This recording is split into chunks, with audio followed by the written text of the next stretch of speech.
Hello, hi, and welcome to EmpathicFire. I am your reader, Jay. These are going to be general messages for the sign of Capricorn in mid-August 2019.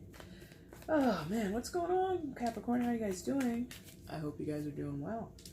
All right, guys, end of summer. How's it going for you? Hope it's going well. Mine is going simply progressing. Cannot stop it. So not the greatest, but not the worst. So I'm not really going to complain at all. And yeah, hopefully you're having something just as good, if not better.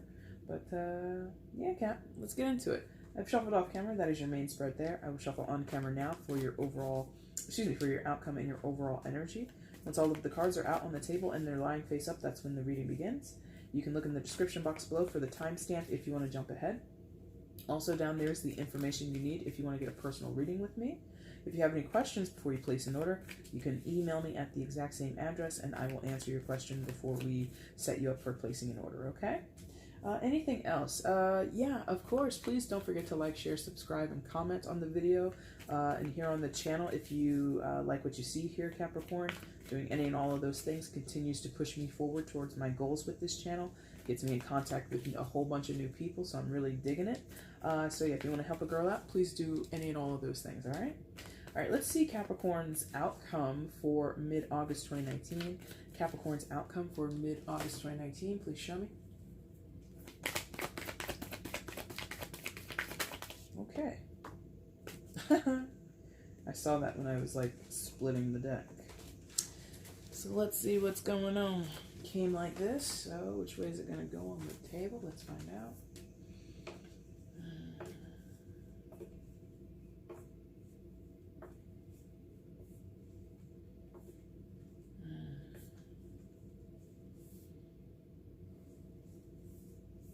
Yes, okay, thank you. You got it. All right, guys, let's flip what came face down for you. All right. Pardon me. All right, Capricorn, let's see what's going on. Please show me where Capricorn is in mid-August 2019. Please show me Capricorn in mid-August 2019. Please show me.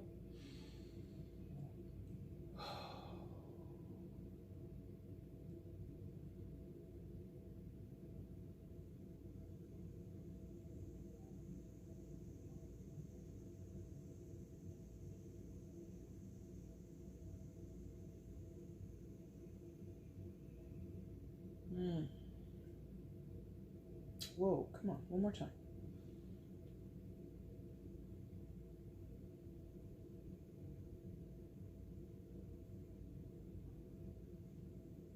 Okay, got it. Whew. Little tough to catch, but we got there. All right, Capricorn, coming in to mid-August, you come in with the Tower card. Oh, boy. Secondary major arcana for Aries, so some of you might be dealing with an Aries, but you don't have to be. And I just did Aries reading like an hour or so ago, maybe more, and you were in there reading twice. Both of your major arcanas came out. So for those who definitely know you're dealing with an Aries, maybe you could watch their video. Maybe there'll be an overlapping message or clarity in that reading. But for your reading today, Capricorn, you know, this is probably my second least favorite card in this particular deck, this Tower card. I think it's one of the grossest depictions of the Tower. It's, I'm going to vomit every time I look at this lady's dress. Anyway, guys, Tower card, you might be experiencing a sudden shakeup in your life, certain turmoil or changes that you were not prepared for, were not expecting.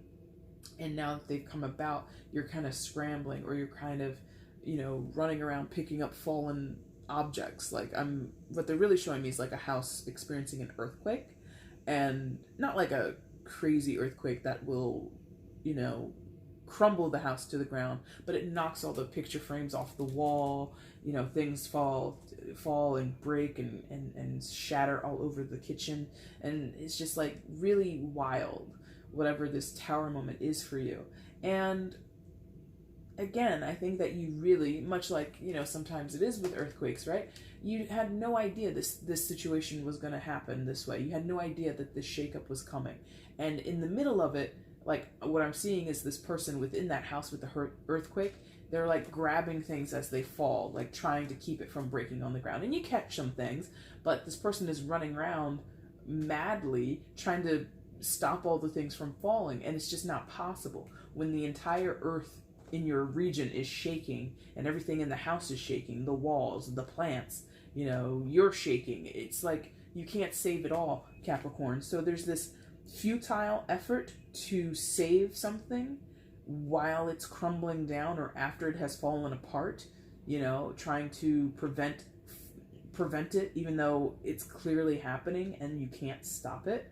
Or just wishing that destabilized energy didn't happen in the first place, and so you're trying to recuperate, or you're trying to sort of get back to something previous to this event. Futile, really, Capricorn, unfortunately, because the Tower moment, especially when you see it in tarot, it signals that whatever shakeup has happened, whatever situation has been destabilized or removed from your life completely, it was done for a reason. So this is not like a blame thing. This is not necessarily about karma or anything quote unquote negative, because I think some of you might hear that and you might feel a little attacked. That's not the point. The point is, from the tarot's perspective, from the universe's perspective, from your guide's perspective, from your own intuitive knowledge, subconscious intuitive knowledge, there's certain changes that are going on, or certain things getting turned up on their head that will prove to be necessary in the long run. In the short term, probably doesn't feel great, probably doesn't look or feel beneficial to you. You probably hate it, you resent it. Like I said, you're like running around trying to catch objects as they fall so you can prevent them from breaking, but you're not the Flash. You can't zip around this house and catch all of these falling objects. It's just impossible. So it's kind of like you're not accepting your circumstances. You're fighting against it. And that's a losing battle, unfortunately, So hearing that and experiencing that is probably not a super great feeling. And if it's not one Tower moment, this is interesting. They're pointing this out to me. If it's not one Tower moment, it's like a succession of moments, or like moments that are kind of, spaced out in your life over the past few weeks or months or even years, where basically you might feel unlucky, Capricorn, or you might feel the world is against you, that the universe is against you, that you're being punished for something. Like, these are the ways that it might hit you if it's like several things that have occurred over a certain period of time in your life. You resist it, or you're bitter about it, and I think that's where you're getting caught up, because the aftermath of this person who's walking, trying to catch all of the falling objects, the aftermath of that earthquake in my mind is they're just standing in the middle of their living room, in the middle of their kitchen or whatever, and they have some things in their hand, some things they're carrying in their arms, and then they look around and they see that everything is wrecked, so then they drop the rest. It's like, I did this for nothing. I was fighting against this for nothing. Or they stand there and they hold on to what they have, and then they take a look around and they start crying, or they start getting, visibly upset because what they were trying to save wasn't enough, because the whole house is wrecked. The whole house is in shambles. Yeah? So it makes it's this feeling of, I didn't do enough. I couldn't save it. I couldn't save this. I couldn't save that. It's just, and it's like feeling frustrated at that.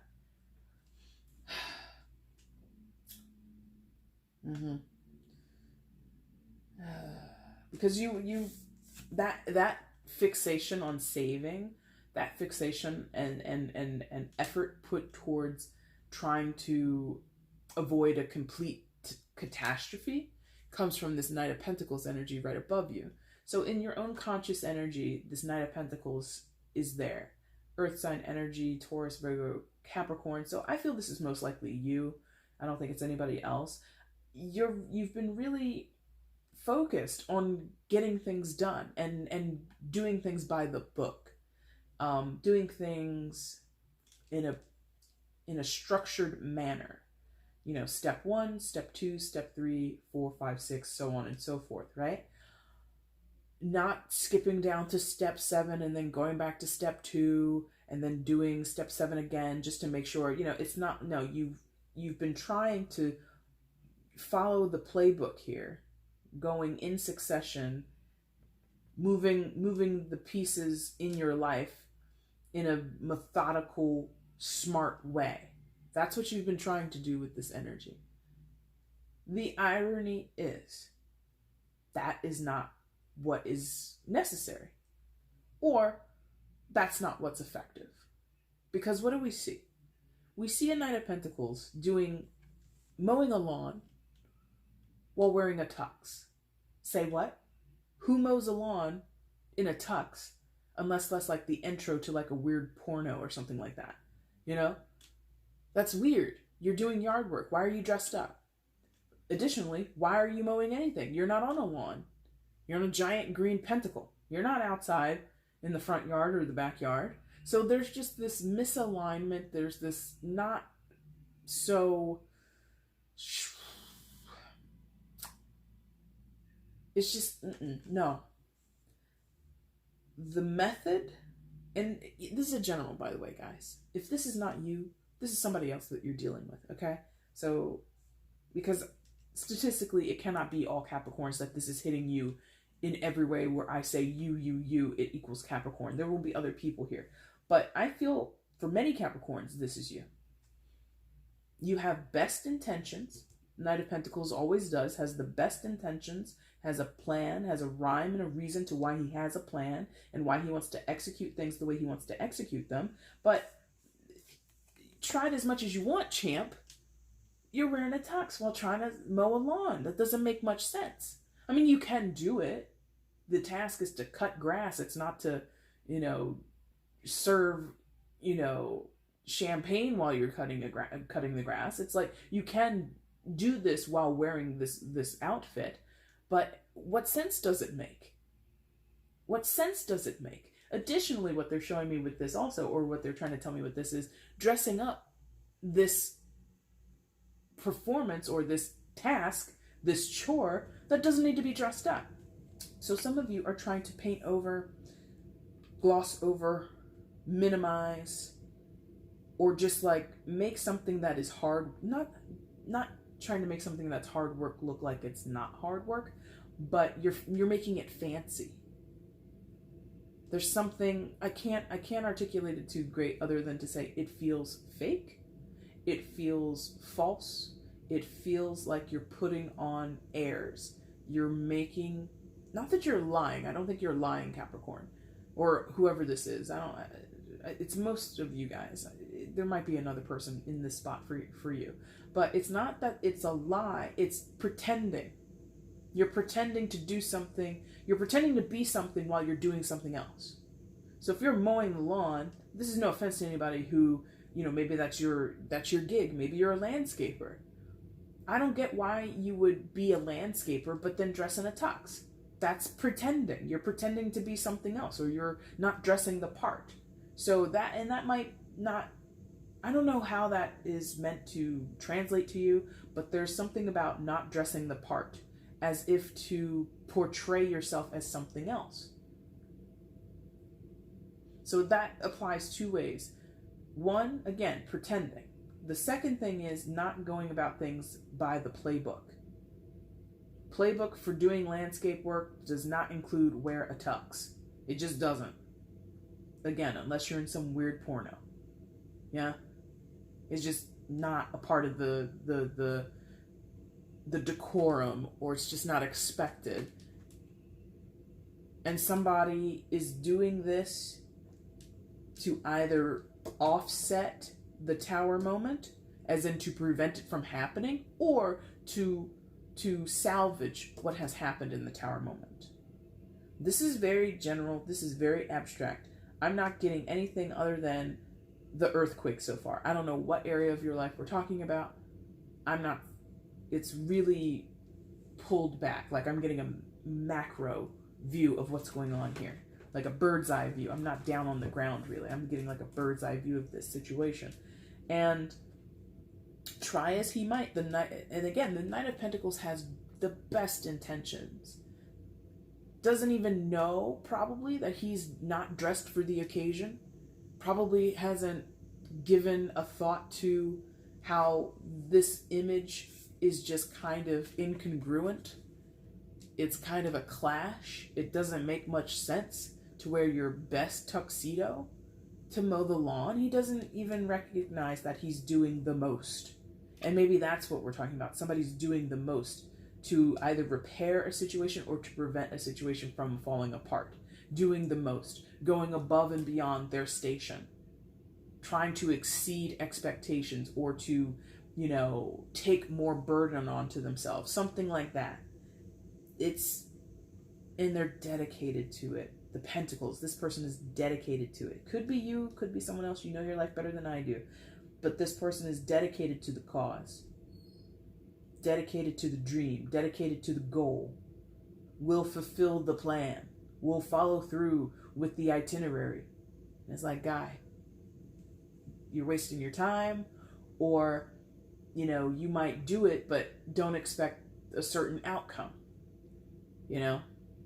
Again, keep going back to what's literally portrayed on this card. If you mow a lawn in your tux, don't expect to go to your fancy dinner afterwards and not have, grass clippings on your pant legs. Don't expect to not possibly step in some dog boo-boo that's out there in the backyard. Don't expect to not smell like fresh cut grass at this fancy dinner party. People will be looking at you like, were you just rolling around in the yard? Oh yeah, I was doing, it's like the aftermath. He's not really thinking that far ahead. He's really just thinking of, how do I accomplish these goals? How do I check all the boxes on this list? How do I, perform the task at hand, and not really think about what happens after my task is done. I'm dressed for I put my tux on so that as soon as I'm done mowing the lawn, I can get in the car and go where I need to go. So you skipped changing clothes, you've skipped taking a shower to give, you know what I mean? You've been out in the yard doing work. Why would you want to go directly to a dinner party after that?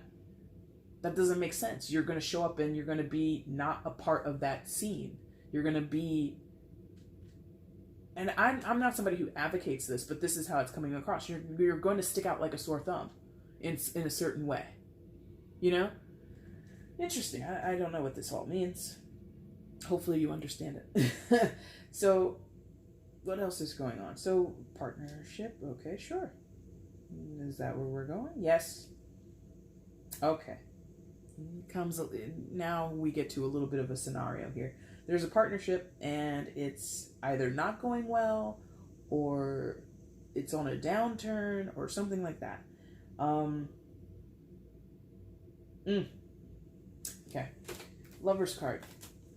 Right across from your Knight of Pentacles. Major Arcana for Gemini, so you might be dealing with a Gemini, but you don't have to be. This Lover's card, I often point out what's going on in this scene. These two people are cutesy-wootsy, ooey-gooey with each other. They're so in love. They're so happy. But, literally, what are they doing? They're diving to their peril in that convertible, headed straight into the water. Now, you can read that one of two ways. You can read that as some Thelma and Louise type shit, where we're going down together, you and me, babe, although they weren't romantic partners, but, you could in a fantasy or a weird porno, right?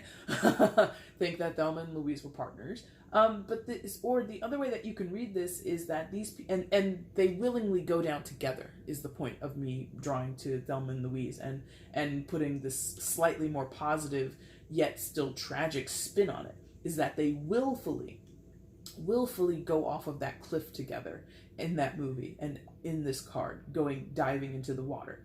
Whatever adversity will come upon them, whatever troubles that they'll face them together. Yeah. The other way that you can read this is that two people are so wrapped up in each other, they don't see the danger ahead. They don't see the peril that they're going to face. They're being reckless. They're being clueless.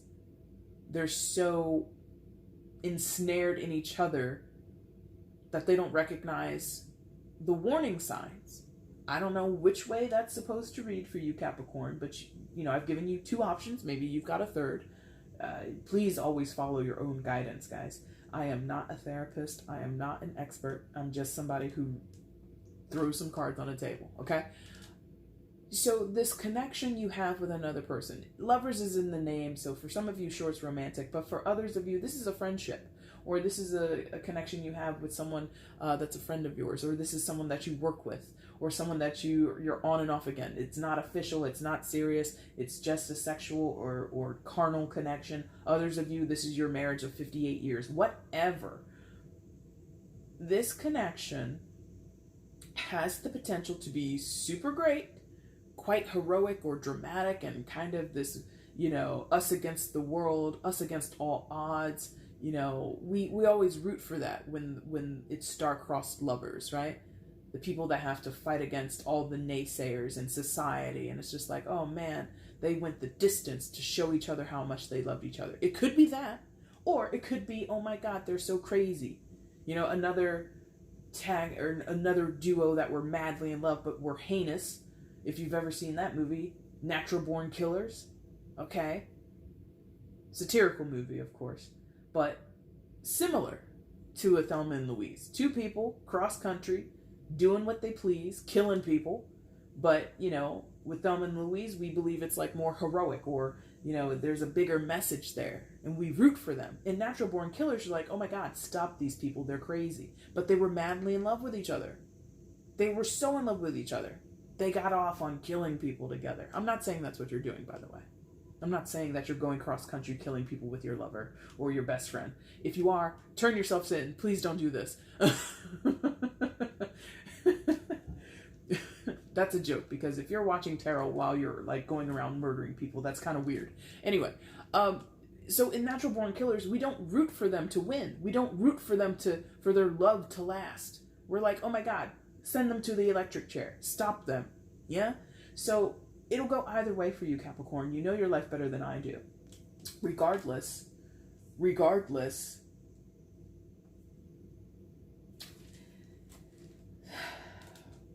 someone steps away, either for a little while or permanently. Oh, one second. Oh, man. All right, Cap, I apologize. I have been kind of nauseous all day. It's come and it's gone. It's hitting me at weird times. It's not a great Tuesday. It's just not the best Tuesday for me. Anyway, so someone in this relationship or this connection is coming, going, permanently on and off again. I don't know. But there's just this feeling of, especially on this side of the board, on this side of the table, someone sticking to their guns, standing their ground, trying to hold the fort down. And over here we have a little bit more of a freewheeling, semi-detached energy, because the lovers, again, it's like this dive. I mean, with what's on the card there, diving into, just like no holds barred, like very free. Knight of Pentacles and the Tower, kind of more solid energy, speaking to more earthly or physical things in the tangible world, right? Ah, boy. So right below the lovers, we have the Six of Swords. So Six of Swords, as you can see, with the woman there walking across the six knives, bye-bye. Going on a trip, going on a journey. With the lovers being that there's a car there, maybe something unfolds during a trip. Maybe something unfolds while on the road, Those two movies, I don't know if those two movies are significant. Thelma and Louise, Natural Born Killers, I really conflated them a lot because they're not like super similar, but they're about two people who are on the road, on the run from the law, and at some point people die. That I'm really conflating those stories, but maybe there's something in either of them or both of them that means something to you. This Six of Swords. And the thing is, I've spoken very generally. The only place I feel you're very, very, very present, Capricorn, is here in the Tower. Because you're recognizing how something is falling apart or how something is becoming shaken up. Whether or not you're the Knight of Pentacles, whether you're that Six of Swords person, I don't know.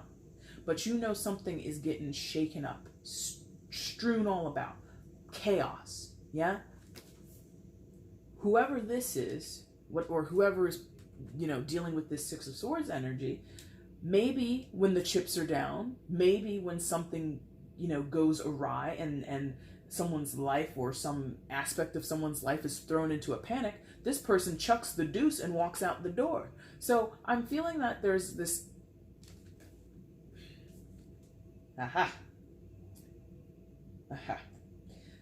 There is this vying energy between what is stable, what is attempting to be secure, what is attempting to make something solid and functional, and basically dysfunction over here.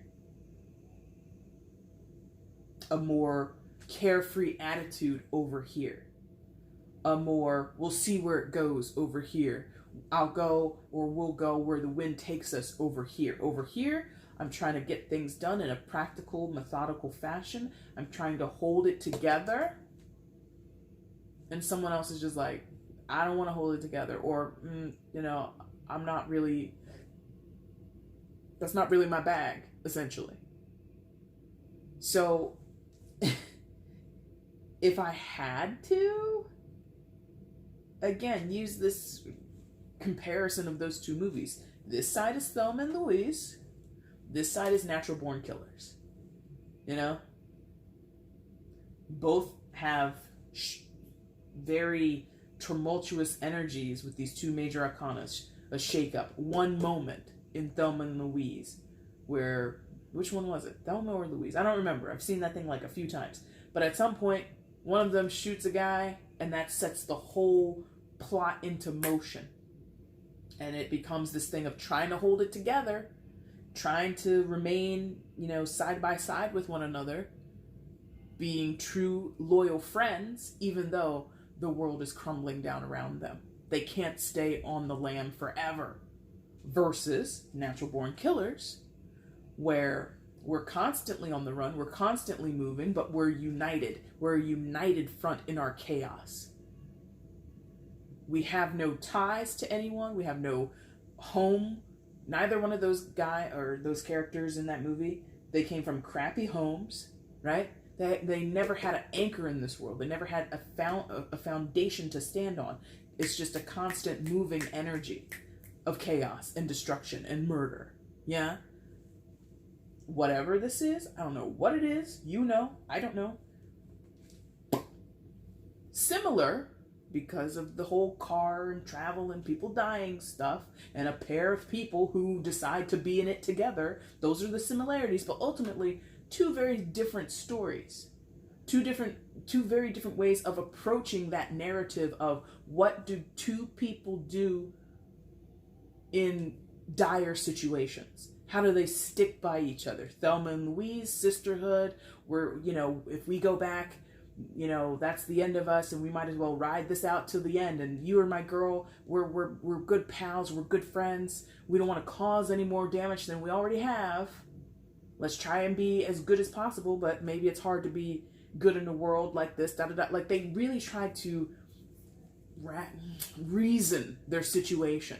Over here, I love you, babe. I love you too. And they go in and they shoot up a dinette or some shit like that. They get off on the destruction together. Sociopaths, these two, in that movie. Not calling you or anybody else a sociopath. But that's similar, but two different ways of approaching the situation. Both feel the world is against them. In both movies, the world is against us. We can't go back to where we came from. There's no safe place in this world for us. Eventually, we're going to have to meet the law, meet our makers, okay? They drive off a cliff together holding hands. At the end of that movie, oh God, what happens at the end of that? They escape. Do they die? I don't know if they die. They might not die. I can't remember, but whatever. Go watch those two movies. Maybe you'll get something from it. Oh my God, and then this whole time, oh my God. I don't know what this reading is. It's kind of freaking me out. I'm kind of glad you're my last reading because I don't know what I'm talking about, but I feel not great. So your outcome, Capricorn is death. Now listen, I've talked about these two movies where people have died, and here comes death. I don't think in your life there will be a mortal death. Let me just go ahead and put that out real quick. I don't think that's the case. But certainly when we talk about death in the tarot and in sort of like this philosophical, grand scheme of things type of way, death is something you cannot avoid. So when we plug that back into the more nuanced understanding of what death is in the Tower, change, transformation is inevitable. Something turning from one phase or stage or one quality or one set of or one understanding gets shifted over and transforms into something else. What once was light becomes dark. What once went up comes down. It's like polarities is really obviously how they're kind of pulling this into me. So this death is transformative. After whatever this is wraps itself up, we kind of can come to some conclusions. The credits roll on the screen. We will have changed. You will have changed. The situation will have changed. The other people involved will have changed. Something will not be the same once the credits have rolled and the lights in the theater come up. And you get to walk outside and go home and talk about how great Gina Davis was. Or how great Susan Sarandon was. How awful and scary Woody Harrelson was. How crazy Juliette Lewis was. Look at me knowing all the actors of those two movies. Yeah? You'll be able to reflect upon what you have witnessed, what you have experienced. And the other thing with death in the tarot is that you grow from this point. If you don't grow, you've missed it. You've missed something. So Capricorn, I would implore you to really take account and take stock of whatever is unfolding in your life. I think that this will be going on for weeks or months, or has been. This is not some, Friday night in Capricorn's life. I mean, it could be. That would be crazy. Make a movie out of it if this is your life in one day. I feel this is over a long period of time for many of you. Like I said, weeks or months, in some cases years. It ends with some type of transformation, some big night and day, like two different ways of seeing a situation. Interesting. Oh boy. Overall energy for your reading is the Empress. Now, this is interesting because I think this is an odd energy. I'm going to tell you that right now. This Empress, secondary major arcana for Taurus and Libra, so you might be dealing with that. Oh, and death is a major arcana for Scorpio, if I didn't say. I'm sorry. Empress, secondary major arcana for Taurus and Libra. You might be dealing with one of those signs, but you know the rules, guys. You don't have to be. Boy. Recipes for success? Yeah, recipes for success. That's what she's holding up there. The Empress is a very bountiful energy, very abundant, right? I'm saying she only because there's a woman there, blah, blah, blah. It could be a guy. There's no gender in these general readings, okay? So the Empress is someone who has a lot to give, has a lot to offer, abundant, bountiful, beautiful, alluring, sexy, yeah? These are just general characteristics of this energy. I feel that overall, there's an attractiveness. That's how these two stories link, the two movies. Attractiveness or the attraction to danger, the attraction to living on the edge. The whole reason Thelma and Louise start their road trip is, we need to get out of this town, and we need to have fun, and we need to cut up, and da-da-da, because their lives were so boring and constricted. So they sought a good time, and then that good time led to, oh my God, that guy got shot, and now he's dead, and now we're on the run from the law. And I think eventually they began to love the danger a little bit. Natural born killers, they loved the danger since they were kids. Two sociopaths who happened to find each other and they fell in love. Danger all around. So the element of the Empress is that something here is attractive. Something here, despite the warning signs, looks like a good time. despite any sensibility of maybe doing quote unquote the right thing, turn yourself into the law, don't kill any more people, you're all, but you're natural born killers, it's in your name, it's what you have to do. So there's like this, and this is not typical of the Empress, because she's a nurturing energy, and she's very loving, and she's not one for violence. And I'm not saying that violence is somehow in your story, Capricorn, but there's something about being attracted to something dangerous, to something a little more risky or risky or risque, okay? Take your pick. And I feel like this is offered. Like, you see how she's holding that book, offering it up for you to look at? Like, here's my recipe book for success. Do you want to take a look? She's like selling you something. So maybe someone, you or someone around in this story, is selling someone on an adventure. Come with me. We'll have a great time together. Please, God, don't start killing people on the road in either story. But this person might try and sell you on that. We could just like rob a bank today. I'm being facetious when I'm saying this, by the way. But it's something like that. You're having a good time with your friend on the road, your boyfriend, your girlfriend, whoever, your cousin that you haven't seen since, 1982, okay? And you guys meet up, hey, meet me in Vegas. We'll have a good time. You go to Vegas. You're hitting the casinos, you're hitting shows, you're going out, you're partying, you're dancing, and they're like, hey, you want to go to that whorehouse out in the desert? What? I'm married. What are you talking about? And I'm a woman. Why do I want to go to a whorehouse? And your cousin's like, because it'll be fun. Come on, let's go. Empress, tempting you. Sounds like a good time. The attraction to the danger or the risk or the risque element. We, as two married women, are going to go to a whorehouse in Nevada? Why? Because it'll be fun. Okay, Empress, sure. Listen, I'm going to stop because I don't know what this is. It's making me... I'm not a prude, by the way. If you're new to my channel, don't be fooled. I'm not a prude. But there's something here that makes me uneasy, that I know something ain't right in the water here, but everybody is drinking that Kool-Aid. I'm not for it. So, Capricorn, that is your reading. If you liked it, if it resonated, there's a like button down below. There's a comment section down below. You can share this video across your social media platforms. Let other people know you're watching my stuff and you like it. You can, of course, also subscribe to my channel, hit the notification bell, and you'll see all the uploads that I do to the channel. Guys, I'll be back very soon to do your September readings and then your mid-Septembers after that. I will go live in the middle of September at some point. I'll be doing lives for Virgo. You're welcome to come over and say hi, but I will be addressing Virgo specifically at that time. So if you want to show up, that's cool. If you don't, that's also cool. Capricorn, if you can't tell, I'm ready to leave. And that's no offense to you. Whatever you're dealing with, I hope you can handle it to the best of your abilities, and I hope that it comes out favorable for you. I don't want to see anybody in peril. Okay? I don't want to see anybody in a situation that is god-awful and hard to manage. But please, God, take care of yourselves, okay? So, thank you so much for watching this video. I really do appreciate it. Take care. Bye.